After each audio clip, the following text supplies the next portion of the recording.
Hey guys, Comic Boom here for my rants. There was a lot to rant about in 2025. Now, the great thing about 2025 is that there was even more to rave about. I raved quite a bit. And in fact, true, one of my New Year's resolutions last year, which I basically kept, is that I kept my rants to a minimum. As sort of my goal is sort of moving away from being, I really did focus more on what I loved. And that's why I actually collected fewer comics, fewer mainstream DC and Marvel comics, more indie, but I made up for it with the absolute titles with DC. And I really focused those of you who have seen my top 20 DC was just killing it. And then with the Ghost line and some indies and the Energon universe, I mean, it was a great time to read comics. And I read some of the Marvel Ultimate line as well. But I did have my share of rants. Now, one of the things that I do, when Jason and I collaborate, we joke about our rants every now and then. Believe it or not, we do. I think we actually keep it fairly mild. Most of our rants, most of them are fairly mild. We can, when we're a little bit more scathing, I don't think we always post our most scathing, maybe opinions, because there's that old expression, never cut with a knife what you can cut with a spoon. It's a sculpting expression. So in other words, just because I don't like something or it irritates me doesn't mean that I should, bitch, whine, and complain about it too much, right? I mean, that's just the way it is. But every now and then, some things cry out for commentary. For example, I have a sort of a love, sort of dislike relationship. Tom King. I love most of what he writes. Right now, I'm batting at about 80% with him. I was about 90% last year, and I'm down to 80% this year. I have a Tom King rant, which we'll get into, but I still love most of his work. But it's just fun to rant every now and then. So these are my top 5 rants for 2025, and they're all in fun. Opinions may vary, but this is the stuff that I ranted about a little bit in 2025.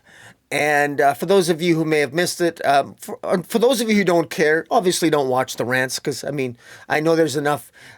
This could fall in the neighborhood of negativity, but I'm trying to make this a little bit fun, but with my own brand of, dare I say, sarcasm and vain attempt that might pass for humor in some parts of the free world. Who knows? But in any event, I want to get right into it. So top 5 rants for 2025, not necessarily in any particular order, but let's get to the first one.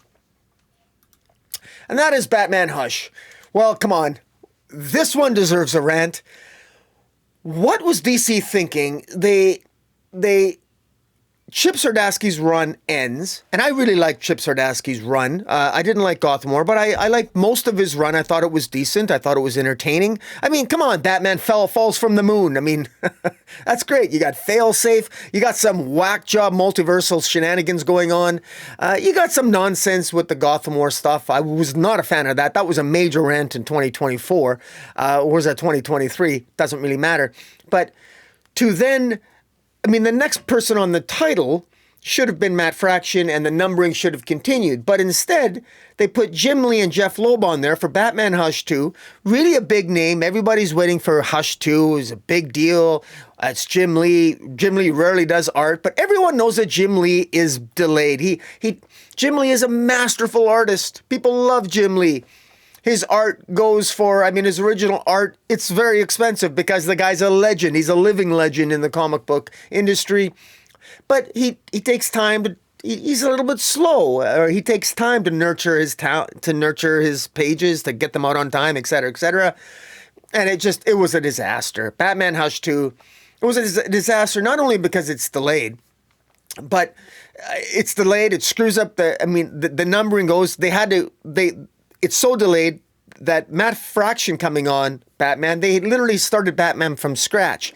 Now, they put lipstick on the pig because they had the blind bags for Matt Fraction's Batman. And the blind bags for Batman #1 were clearly phenomenally successful.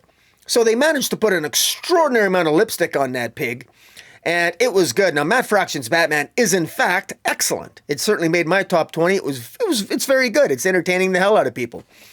But Batman Hush, the storyline is, I mean, Jeff Loeb, buddy, I don't know what you did, but Jeff Loeb also did Long Halloween, the tribute to Tim Sale. Tim Sale died in 2024, and as a wonderful tribute to him, they put out the last Halloween, and it's actually a decent story. It was definitely much better than Batman Hush 2, and it never quite gelled enough, but it was okay, but not quite enough. It just goes to show you that as great as Batman the Last Halloween was a tribute to Tim Sale, it didn't make my top 20 because there was just too much competition. And there was just too much better Batman out there. And it's all thanks to Matt Fraction's Batman and Absolute Batman by Scott Snyder and Nick Dragotta. Wow, boom. But Batman Hush 2, I mean, Jeff Loeb, I don't know, the continuity, I mean, you can really tell. And this is what happens sometimes with legends of the industry. Jeff Loeb is clearly an industry legend. I mean, the guy has a resume that, I mean, you can't take away his success, but he just doesn't know he clearly never kept up with DC or continuity or Batman continuity. He literally writes Batman Hush 2 as if it's almost a sequel to the Batman Hush 1, which is nonsense because Batman Hush, while it's a legendary storyline, I'm old enough to tell you that when it first came out, I was never a fan of it to begin with, but I acknowledge that Jim Lee's art is what sold it. That's what sold the original Hush storyline. And of course, the character of Thomas Elliot, the childhood friend of Bruce Wayne, who grew up to be a doctor, et cetera, and he's revealed to be Hush. It was a decent enough storyline, not a great mystery. Jeff Loeb doesn't write very good mysteries. He's not good at. It's not in his skill set. But it was phenomenal for what it was in terms of sales and Jim Lee's art, and to do Batman Hush 2 and to carry on as if it's almost a sequel. And Batman doesn't sound like Batman. Catwoman doesn't sound like Catwoman. None of the members of the Bat family sounds like members of the Bat family. They're fighting. They're infighting. I haven't spoken to anybody. I review DC Comics every single week. I've not spoken to anybody who has understood this. I've been to the Calgary Expo and I was at San Diego Comic-Con. I've had conversations. Politely put, nobody really knows what's going on with Batman Hush 2. It's a sad. It's almost not even a rant because I want to love it. Because it's Jim Lee art and it's Jeff Loeb. You think, how can that be a failure? Now, to be clear, this is failing upwards because the sales are high, because people are getting it because it's Batman Hush 2. And frankly, it will probably sell very well in trade paperback as a corollary, and it'll probably be sold alongside in compilations. They'll probably collect Batman Hush 1 and Batman Hush 2 together, and it will probably sell, and it will definitely probably read better side by side. But as a longtime reader, this is one of the biggest disappointments of 2025. It's not over yet, but it really should be over. This was a massive disappointment. Jim Lee's not even done drawing it, and honestly, it's sort of like Frank Miller's Batman when Frank Miller did Batman and Robin, right? I mean, he never did finish that series. I think he went up to issue 9 and stopped it, and it was over, and it stopped mid-story, and no one's ever asked Frank Miller to go back and finish it. Why? Well, as much as I actually enjoyed that was a guilty pleasure to read, just when something's not well written and well received and delayed all the time, people just say, you know what, if you're not going to dedicate yourself to put it out in a timely fashion, then sayonara. And unfortunately, I think a lot of people have already left Batman Hush 2, and the only people it's going to attract is when it comes back in maybe a trade, and it'll maybe attract new readers moving forward. But that definitely deserves a little bit of a mini rant. That's why I put it in at number 5. Number 4, well, Cy Spurrier's Flash. Cy Spurrier, buddy, I got to tell you, I have to rant about Flash because every now and then, when you've been reading comics for so long, it's a double-edged sword because on the one hand, you might think that, well, I've been reading comics. This is my 50th year collecting comics. And I know I've said that a lot. I don't say that to be egocentric. I say that because I generally feel my age. All right. And I got to tell you that I can assure you that many of you who just started reading comics within the last 5 or 10 years very likely remember a lot of the storylines that I just plain plumb forget or have forgotten about. So the fact that I've read a lot of comics and for a long time doesn't mean nothing in the general scheme of things. It just means I'm an older man yelling at clouds when I do videos like this, and maybe I tend to rant a little more. I don't know. But I just want to get that out front. But I have to tell you categorically, every now and then I have to be very, very careful. I don't know if I said this on my weekly reviews with Jace, because again, I want to be polite, but I've had lots of time to think about it. And I can tell you categorically, Cy Spurrier's Flash is the worst Flash run I have ever read, ever. And let me tell you what the second worst Flash run is I've ever read ever. It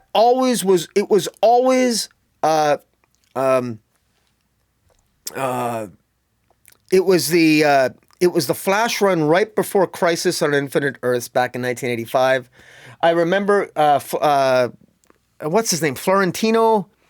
Nick, he was an artist, terrible artist.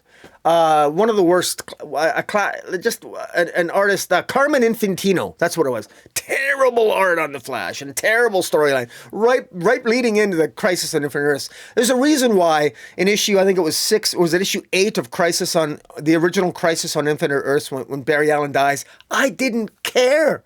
I cried when Kara died. The first time I ever cried reading a comic was when Supergirl died. I didn't cry when Barry Allen died. He died, it was a blessing to comics. They should have kept him dead. Barry Allen is a waste of Speed Force energy.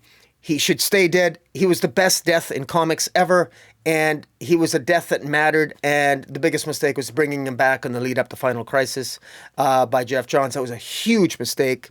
I'll always maintain that. And, of course, Wally West is the Flash, not the go-to Flash for the DC Universe. He just is. And but Cy Spurrier, my God, how you can come on a title. Nobody wanted anybody on The Flash. We had Jeremy Adams. Jeremy Adams was doing fine. Cy Spurrier, DC then, I don't know what happened. I don't know, did Jeremy Adams accidentally, pissing somebody's cornflakes? I don't know, but what the hell? He's replaced.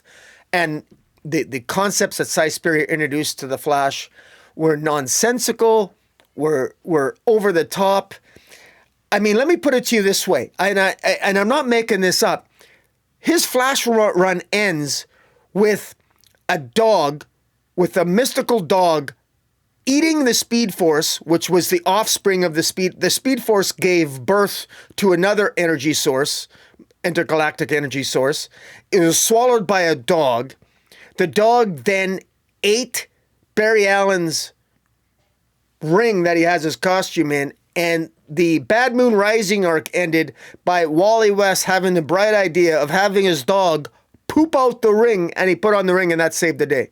I kid you not. It ended with a dog taking a number 2 to get rid of the ring, to say, this is so bad it defies, like, there's no way I can sugarcoat how bad this run is. It's just straight up is. And so bad that it's still tainting the Mark Waid being on the book, because Georgiev, the artist, it's the same artist as on Cy Spurrier's run on Flash, and it was a huge mistake to leave him on, because people are still thinking probably it's like, it's PTSD. It's like, oh my God, I can't read that Flash again. I got to stay away from it. It's the same artist. It's not. It's Mark Waid. It's substantially better written, and it's entertaining now, and it's a DC KO tie-in, and so it's well worth reading in my opinion. But man, Cy Spurrier, man, look, I loved your John Constantine was really good stuff. I enjoyed the hell out of it, and you did some backups there for Detective Comics for a while. I thought were really good. But man, oh man, oh man, you did yourself no favors with this run. And for that reason, I sincerely doubt you're going to get an Absolute title, because I'm sure every DC writer now wants a chance at Absolute. By the way, DC, give Jeremy Adams an Absolute character to write. All right? All right, do that. And if it's between him and Cy Spurrier, go to Jeremy Adams. All right, I think he's earned it. Okay, don't make the mistake you made on The Flash. And this was an embarrassing display. And you pushed people away from The Flash. I don't know if you have, if it isn't Tom King crapping all over Wally West with Heroes in Crisis, you get something like this. Absolute craziness. This is what happens when you don't listen to the fans, okay? But in any event, that's absolute, probably, this could have been a number one rant, but let's go on, shall we? Number 3 on my rants, top rants 2025. I'm going to rant a little bit about the DC KO fights. Now, I've been having a lot of fun. I've had a lot of fun with DC KO, and with Jace and Steve, we did a video together, and we talked about our lineups, you know, who's going to fight who. But it's a rant for me, and I know a lot of people are enjoying it. I'm enjoying it, but not as much as I'd like. So much so that I want to rant a little bit about it. Biggest complaint was Wonder Woman versus Lobo, which I thought was just frankly insulting to both characters. Lobo actually adopting his New 52 iteration. Lobo would never do that. Thought the art was ill-conceived. Carrie Nord and the two other artists, just not the right artists. They're great artists in their own right, but just not the right artists for a Wonder Woman and Lobo tale. Maybe geared more toward an animated Lobo series, but not something where Wonder Woman's fighting Lobo. Joelle Jones just doesn't know enough about Wonder Woman. She doesn't know enough about Amazons, and please don't be misled by Joelle Jones. I mean, she wrote Wonder Girl. It was canceled after 7 issues for a reason, and I'm just being polite here. It was canceled for a reason, and she just doesn't know Wonder Woman. Plus Wonder Woman cheats. She literally has to have her Amazons help her win the second fight. That's cheating. And so she didn't understand the rules. It wasn't caught by editorial. There were other rules that were broken in Harley Quinn v. Zatanna, Lex Luthor v. Demon, Cyborg v. The rules were inconsistent all over the place. It's not been very well. Editorially, I think it's been, frankly mismanaged. Of course, mismanagement will always be considered good management if the sales are high, even if the story is extremely mediocre. These stories have been mediocre at best than the DC KO, in my opinion. But the sales have been extraordinary, and I've had a lot of fun. The covers have been fantastic. I've loved the covers. There's consistency on the covers of cover A, which I think I love the cover art by Jose Corona. It's just really, it's been good. It's been entertaining. But I have to say, the reason why I love DC, and this is both a rant and a rave for DC KO, because there's some great stuff about it too. It's both, the rave part is that even though I'm complaining and I'm whining and I'm bitching about maybe how the fights went, I love doing that because I'm doing that with other fans. I'm doing that with other readers. And it's getting people talking in the comic shops and talking online, and that's why I love it. And DC, thank you. So Joshua Williamson, Scott Snyder. I mean, not that you listen to me anyway. I'm not that egocentric, but I can tell you this: I'm loving it, and this is a first world problem to be able to complain about this fantastic storyline. Having a lot of fun. My favorite was when Jeremy Adams fought Lex Luthor. It was Aquaman versus Hawkman. I think it's been the best handle so far. Second, I'd put in Lex Luthor and the Demon. I thought really had some cool moments. Harley Quinn versus Zatanna had an interesting moment where Zatanna had to come to terms with the fact that she had never killed anybody before, even if it was pretend. I thought that was an interesting element that Lee Williams introduced. I thought that was interesting. Overall, I was still disappointed. There wasn't a darker iteration of Harley Quinn, which there absolutely should have been. Harley Quinn has had very dark iterations before. She was psychotic at one point with the Joker. She ought to have assumed one of those. If the only version of Harley that could even remotely come close to defeating Zatanna would be the psychotic Harley that was the girlfriend, the willing and consented to and consensual and willing accomplice of the Joker. That version of Harley Quinn would have defeated Zatanna, or could have found a way to defeat Zatanna.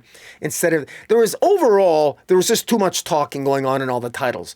Cyborg v Swamp Thing, you're a coward. That was just bad. It was just really bad. Swamp Thing giving up, letting Cyborg win, pathetic. That's just wrong. Jay Garrick, he's really pathetic, wanting to play checkers against Guy Gardner. It was as bad as Wonder Woman wanting to playing chess with Lobo. Some of this stuff was just nonsense. There was too much silliness. This could have been more epic, more fun than it was. It was fun, but when it was fun, it bordered on it was more closer to parody and outright stupidity at times, and it could have been more fun. As opposed to cringy. It was cringy at times. Wonder Woman v Lobo, that was cringy. When they're race car driving and playing chess, that was pathetic. Or it was just wrong on multiple levels. Cyborg and Swamp Thing having a long glorified conversation. I don't know, it's like they almost had a love fest. No, you win. No, you win. I mean, it was like, does anybody want to actually take this event seriously, even just a little bit, even for the sake of the story? Please, anyone? Hello, McFly. Anyway, that's a rant. Am I having fun? Sure, I'm having fun. But look, since we all know Superman's likely going to win anyway, at least take the story seriously. At least have the fights be serious. If we know Superman's going to win, you got nothing to lose. But cop-outs. So overall, I got to say here. But if I was going to rank them, Aquaman v Hawkman was number 1. Number 2 is Lex Luthor v Demon. 3, I would have to go Harley Quinn v Zatanna. 4th, I'd have to go Cyborg v Swamp Thing. And 5th, I'd have to go Flash v Green Lantern. There's other fights. There's Captain Atom and Superman. I could probably have ranked that in the top 3 as well. It wasn't bad. But in any event, overall, just a little bit deserving of a rant. Coming in at number 2, Tom King comics this year. Oh my God. Okay, now here's my rant. Now, I know what Tom King's trying to do with Wonder Woman. It's, in my view, every time, Jace is always expecting me to do a rant every time we review Tom King's Wonder Woman. It's like like I jokingly said to Jace the last time we reviewed the latest issue of Wonder Woman, it's like he asks me my opinion on it, and then I feel like he's always raising a shield because he's expecting me to just go full-bore rant on talking about Tom King's Wonder Woman. And I could, and I've sort of decided not to because I understand what Tom King's doing. I don't, it's not for me. I'm not into his particular approach. And that is the most diplomatic way of saying it. Fortunately, I can dispense with diplomacy in my rant now. Now let me tell you in more brutal terms why his Wonder Woman, I think, is just not very good. That's putting it mildly. Wonder Woman I find to be continuously unlikable. She clearly has some sort of trauma or PTSD from the loss of Steve Trevor, who she, for some reason, has decided in Tom King's iteration to call Stephen all the time. She's referring to her daughter Trinity as Stephen's daughter in the third person. She still clearly is not over Steve Trevor. We got Mouse Man, really pathetic villain. We had a really bad villain with the Sovereign. Wonder Woman's confrontation with the Sovereign this year was embarrassingly bad. It was really, really bad. It made no sense that the Sovereign would actually harm himself and carve Liar into his chest. Why would he do that? It really didn't make any sense. I get the symbolism of it, but it doesn't make sense story-wise or character-wise. As terrible and as stupid a character as the Sovereign is, and frankly, he lacks all verisimilitude. He looks like Mr. Magoo. Worst design for a Wonder Woman character ever. All the tropey stuff of misogynist crap that you can imagine is just buried in this character. No originality in the thinking of Sovereign whatsoever. It's really, really bad. And then to believe that the Sovereign and the rogue Amazon Ellie were the ones that actually Ellie managed to compromise all principles and slept with the Sovereign, gave birth to a kid, and that gave birth to a kid that'll grow up to be matriarch. How can the matriarch look so hot if it was the offspring of Sovereign? I mean, come on. Like, there's no way Mr. Magoo is going to produce something like that, all right?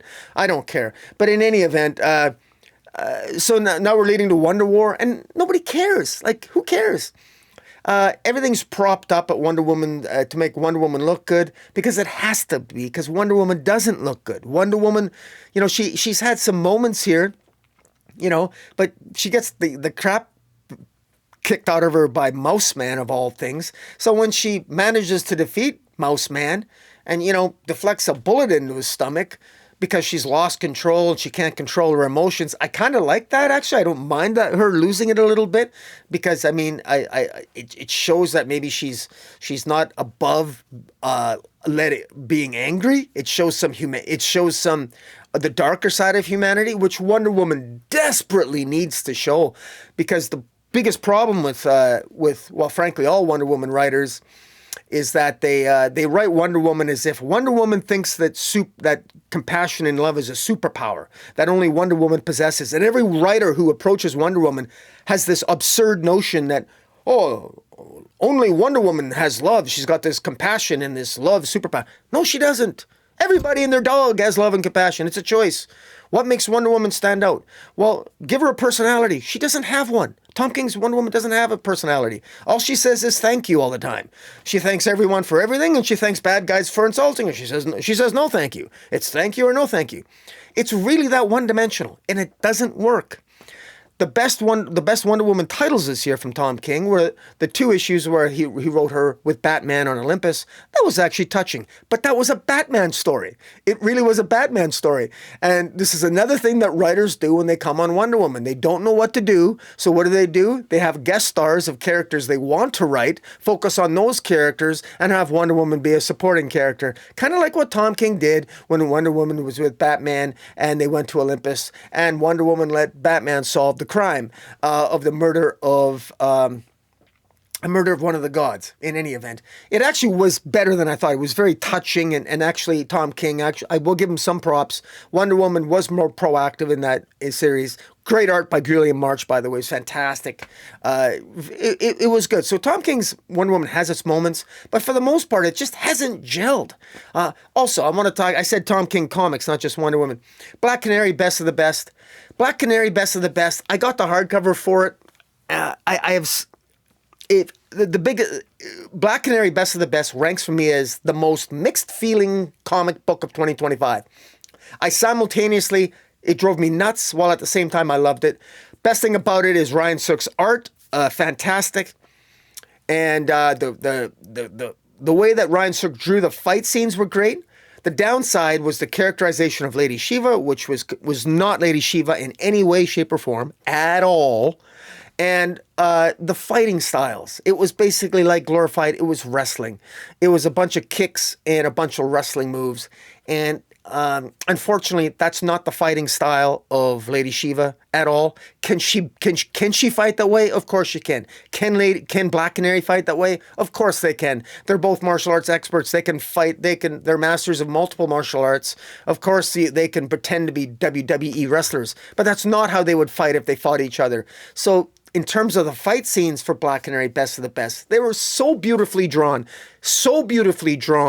by Ryan Sook that I had to get the hardcover. I loved it that much. The art was that good. But the fight scenes were straight up wrongly choreographed from start right to finish, straight up. And the announcers, they had the WCW announcers, and so much of Ryan Sook's beautiful art was ruined by far too much dialogue and nonsensical dialogue on the pages. So much wrong about it. Too much Tom Kingerisms. It was just so unfortunate. It was very frustrating.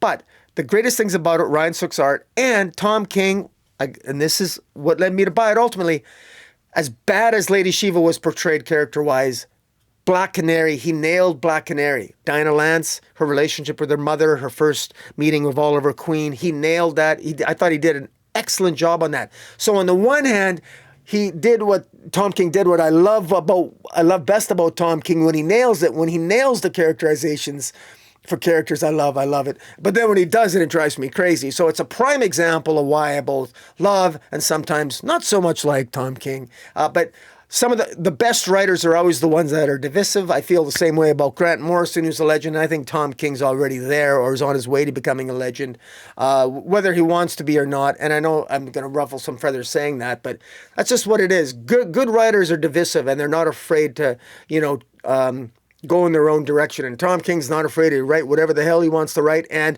Supergirl, Woman of Tomorrow, I love that. That movie's coming out in 2026. I love the trailer for Supergirl, Woman of Tomorrow. I love seeing the hint of Lobo. I'm going to be interested to see how they incorporate Lobo into the Supergirl, Woman of Tomorrow. So I'm going to be really interested to see how that pans out in 2026. In James Gunn, I trust. I liked the Superman movie. I liked it. The more I think about it, I didn't love it, but I really liked it. I think I'm going to like the Supergirl movie more. I hope it does really well. It doesn't bother me at all. That it has a Guardians of the that galaxy feel to it. And just for what it's worth, guys, if you haven't read Supergirl Woman of Tomorrow, you should. But let me just tell you this, if the movie has even 10% of the emotional impact that those 10 issues of Supergirl Woman of Tomorrow has, it'll be a fantastic movie if it manages to pull it off. I say if, because that's a tough sell, but they got it right. They got the right actress for it, for the lead role in Supergirl, and Jason Momoa as Lobo. So we'll see how it pans out. Jenny Sparks, Tom King's Jenny Sparks. Jeff Spokes' art was fantastic in that series. That's one thing about Tom King. He's always gifted with fantastic artists, whether it's Daniel Sampere in Wonder Woman, Ryan Sook on Black Canary Best of the Best, or Jeff Spokes and Jenny Sparks. Fantastic. And the series, I had held so much promise, Jenny Sparks being the spirit of the 20th century. She seems to suddenly resurrect, or she's around in the 21st century. How does she end up being around? It was never explained. We already got a spirit of the 21st century in the pages of The Outsiders, by Jackson and Lansing, but of course Tom King completely ignored that. Again, he's not good with continuity. He doesn't play well with others. He's a boat. What's that expression? He sails with his own winds, or he's a boat that whatever. He does his own thing whether you like it or not. And so why did the spirit of the 20th century show up in the 21st century? It was never really explained. Unfortunately, so much potential squandered. She confronts Captain Atom. I thought the ending was not very good at all. The ending, literally, Jenny Sparks didn't need to be in the comic. The ending would have been the same whether Jenny Sparks was in the comic or not, because it was just Captain Atom. At the end, Captain Atom destroys everything and then realizes that he's all powerful. And despite being all powerful, he realizes that he's lonely. And if you're all powerful and you destroy everything, you're going to be alone. So you better not destroy everything. So he became a god and realized that he didn't want to destroy anything. So he destroys everything, and then he makes everything back the way it was before. All because Jenny Sparks gave him a speech. It was just badly conceived. It had some interesting possibilities in terms of where it could go. It didn't go there. It ended in a very one-dimensional manner. It ended up being an extremely disappointing series, and it's the one thing that I'm not buying. I didn't buy in hardcover form. It's the first Tom King story. Well, I shouldn't say that. They're not all in hard. It's probably a lot of Tom King stories I actually buy the hardcovers for. Jenny Sparks is one that I did not. And I'm not buying, obviously, any of his Wonder Woman because it's just not very good. But we'll see. Wonder War in 2026, is it going to be any good? I don't think it is. We already got teases of it already. We know how it sort of ends. He's telegraphed the ending. We know how Tom King writes. He's writing Wonder Woman. You can already tell how he wrote his Batman. And his Batman was just an abortion. You could tell he didn't know how to end it. He didn't know what he was doing. It didn't make any sense. The ending on multiple ways. None of the plot lines made any sense. Multiple plot lines were not resolved. And I could debate this with anyone, but you could just go look at past videos. It was just an abortion on a crust. His Batman run. The best Batman stories he wrote were one-shots, like his Batman Annual 2, when people talk about Tom King's Batman, they talk about Batman Annual 2 and the Elmer Fudd one-shot. So that kind of tells you all you need to know about Tom King's Batman. Oh, and the War of Jokes and Riddles was okay. I didn't mind that. And I actually didn't mind Gotham Girl and Gotham. That was actually okay. But in any event, for the most part, individually, not bad titles. Oh, there was the Date Night, too, with Clark Kent, Selina, Bruce, with Lois and Clark, the Date Night, that two issues. That was okay, too, but those were deviations from the larger narrative. It's the larger narrative that Tom King just doesn't know how to write. And this Wonder Woman is just an example. If he just doesn't understand, he doesn't know how to formulate a larger narrative. If you keep him to 12 issues, he's usually much better. But when you give him more than 12 issues, he just completely craps the bed, and he's doing that on Wonder Woman. It's sad. I should mention that Trinity, Daughter of Wonder Woman, is a 6-issue miniseries that just ended with Steve Trevor. Literally, we know how Steve Trevor is going to be resurrected, by the way. Trinity, if you thought Bendis aging up John Kent was a disaster.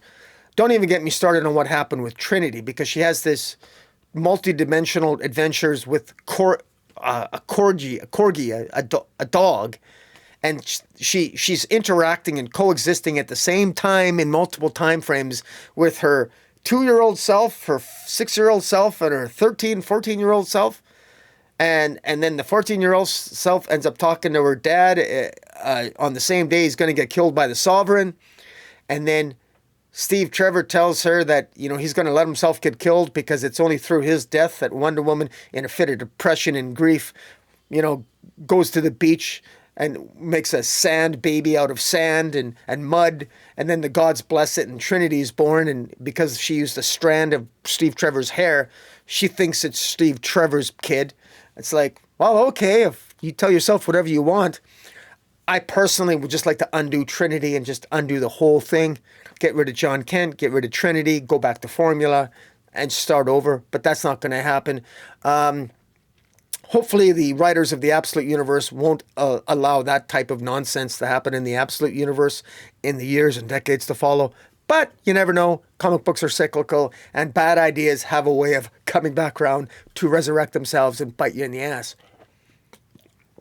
But anyways, let's go on. That was the second rant. Now, what's the number one rant for 2025?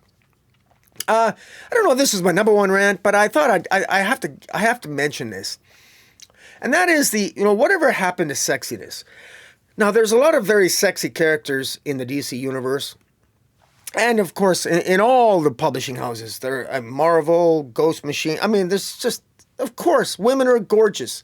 And because of this, I always find it astonishing how it is that we're sort of caught in this uncomfortable dichotomy of, well, for example, if we have Leigh Williams on Power Girl, we'll have multiple covers of Power Girl looking sexy as hell on the cover, and then you go in the interior, and the interiors weren't bad, but they weren't as sexy on the interior as they were on the outside. But Power Girl actually was probably one of the least guilty of this. But you get into like Green Lantern Dark, where you get Werther Dell'Erta as an artist on the interior. You have this astonishingly unattractive main character that I think is female. But whatever it is, you couldn't tell if it was male or female. This is something that's happened more and more. Even currently in the pages of Catwoman, you've got, in the pages of Catwoman right now, you got a decent enough storyline, but there's the sexiness inside the title is just not very good. You got Harley and Ivy, Life and Crimes by Erica Henderson. Again, Erica Henderson made a name for herself with Squirrel Girl, but one of the ways she made a name for herself with Squirrel Girl is, well, not particularly sexy. In fact, no one's ever accused a Squirrel Girl of being sexy, but it's more comedic, not sexy. Now, I know you can say art's subjective, but I'm gonna say no, it isn't. Some art is demonstrably unsexy. Erica Henderson's, it's demonstrably unsexy. It just is. Now, it is what it is, but there's a time for that type of art, and there's a time not to have that type of art. We had Gotham City Sirens this year, which was, again, not sexy enough. It's one of the things that's important is that if you're going to have characters like Catwoman, Power Girl, Harley, Poison Ivy, and Poison Ivy, by the way, ranked number 6 this year in my top 20 DC. Poison Ivy with Takara on the art. I mean, Marcia Takara, fantastic art, sexy as hell on the interiors. It was sexy. So when you got sexy covers and sexy interiors, that's good. But you got to maintain the sexiness on the inside, and this is something that I'm going to give a lot of pushback from, because here's what's happening right now in, frankly, I'll be blunt, this is what's happening right now in comic book culture. There's a certain faction out there that's remaining silent and not talking about what I'm talking about here, and that is sexiness in comics. They're just not talking about it. What they're really hoping for is, because right now there's been a cultural backlash. A certain person became president again, and there's a backlash against the left, right? Because the left progressives went too far, and culturally we saw that in the movies. We saw what's happening there. You don't watch me for movie commentary. I'm not going to talk about that. But in comic books, there's been a little bit of a pushback too. And, there's been certain factions that have been vocal by the fact that there are, the number of women writing comics this year has actually been on the down low. Hasn't been that many. Certain people have mentioned it, and, and rightly so, it's an observation. And one could say, well, it is what it is, but isn't it interesting that, when they just focus on merit, what was my number one comic title of 2025? Kelly Thompson on Absolute Wonder Woman.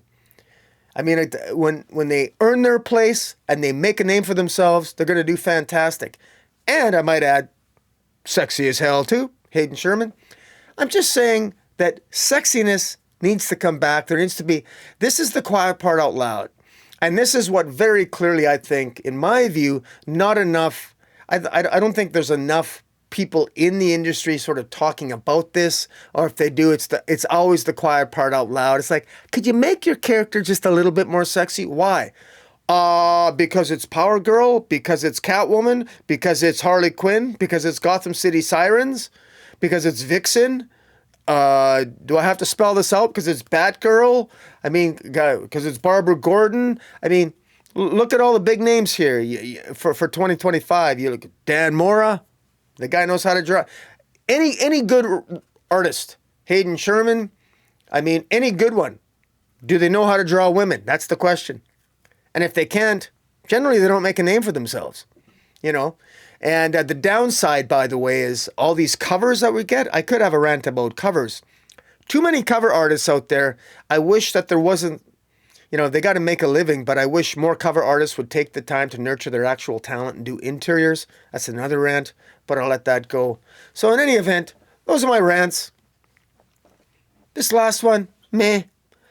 But it's still something that I wanted to bring up because I'm a Purian fanboy, and quite frankly, the other thing about sexiness is that it can save a bad story.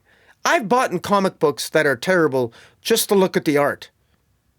And hey, how do you think Dynamite survived, for God's sakes? And by the way, Dynamite have some not only great covers, they got some pretty great, fantastic interior artists that draw sexy as hell characters as well. I mean, I defend Dynamite all the time. I mean, Dynamite deserves a lot of credit for what they do because they understand what sells, and they know you just have and they nurture talent. Because if you can have a sexy cover, pull people in on the cover, and then you keep them because of the quality of the content of the story, boom. That's Dynamite for you. They've managed to do that, and they've managed to make quite a name for themselves.